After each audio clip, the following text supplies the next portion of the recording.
Our country needs to value high-performing academics, obviously, if we're going to have advancements in healthcare, in technology, in national defense.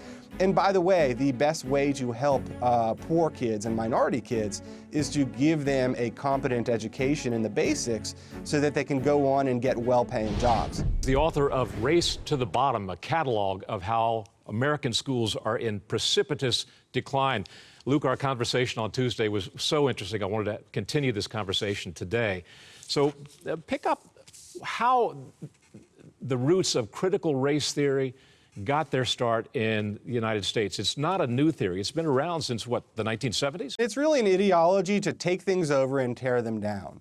What it does is define everything in the world as either whiteness or blackness. And whiteness exists to oppose blackness and vice versa. But then they redefine common words, and they redefine the words whiteness to mean anything that is dominant. And that's how Asians, in their mind, are actually white, because they perform well in school on average. By the same token, things like the scientific method, if you can believe it, are dominant among scholars, obviously. And so they say the scientific method is whiteness and should be, quote, dismantled. And so it really is a nihilistic philosophy that embeds in institutions and moves them from their own, whatever their purpose may be, in the case of schools, educating children, and turns them into almost this virus that exists just to take things over. You describe in the book as well how during the Obama administration there was this move to sort of equalize punishments among the races. This stemming from the fact that a lot of young African-American boys were seeing a greater number of punishments than kids of other races. So they leveled the playing field in that way, too. Yeah, and you know, it's funny because one of the things I'm known for is being the reporter with the Daily Wire who broke the stories that made Loudoun County, Virginia. And as I talked to people across the country, I realized some people were thinking the problem is Virginia schools were bad.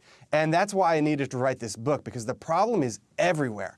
And it always has been. And as you mentioned, going back to the Obama administration, in every state in the country, there was this order that discipline statistics be equal by race.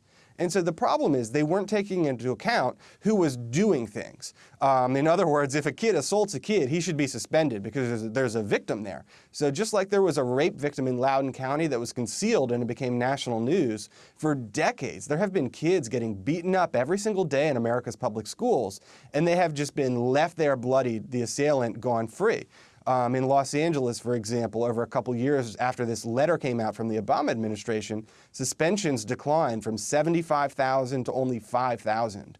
And so they're presenting the perception on these spreadsheets that things are getting better in school. But what it actually is the very cynical, selfish self-preservation by administrators who are trying to put off these positive optics, and the victims are thousands of children. And it left school districts with two options: either suspend both kids who were involved in the fights, even though only one of them was the aggressor, or let both of them go free. You remember back in the, a couple of years ago, this company that was manipulating numbers, and they didn't really have a product, but they were they were basically defrauding people and making money.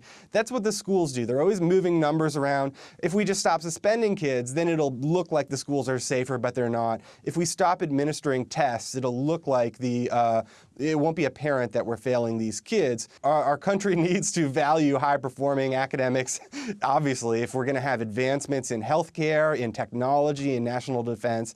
And by the way, the best way to help poor kids and minority kids is to give them a competent education in the basics so that they can go on and get well-paying jobs.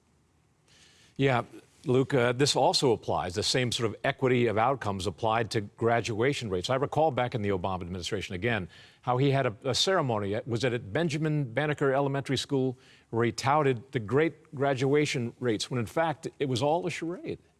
It was. It was a high school, and the problem is not a single one of them passed their math exam, their 12th grade math exam. And so it was basically fraud to make the administrators look good. So that's basically what happens, is teachers are willing to harm children to look good and to get money.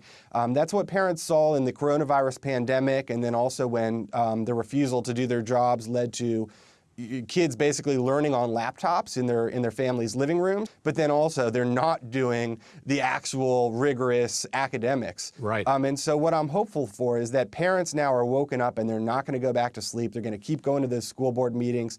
I've tried to empower them with this book to understand all the jargon, because it really is empty ideas that are spouted by these superintendents and school boards. It's very easy to counteract when you understand what's going on, but you have to be able to speak their language, if only to shut them down. And now that we're on their case, they're kind of on the defensive. They've got the School Board Association calling parents domestic terrorists. And the reason is because they've been getting $17,000 per student per year for decades, and they've left us with a 36% literacy rate. We're on to them, and they don't like it. Luke Rosiak, great work. Thank you very much for your efforts in producing this work. It's called Race to the Bottom, Uncovering the Secret Forces Destroying American Public Education. Thanks for your work, Luke. Thanks for your time.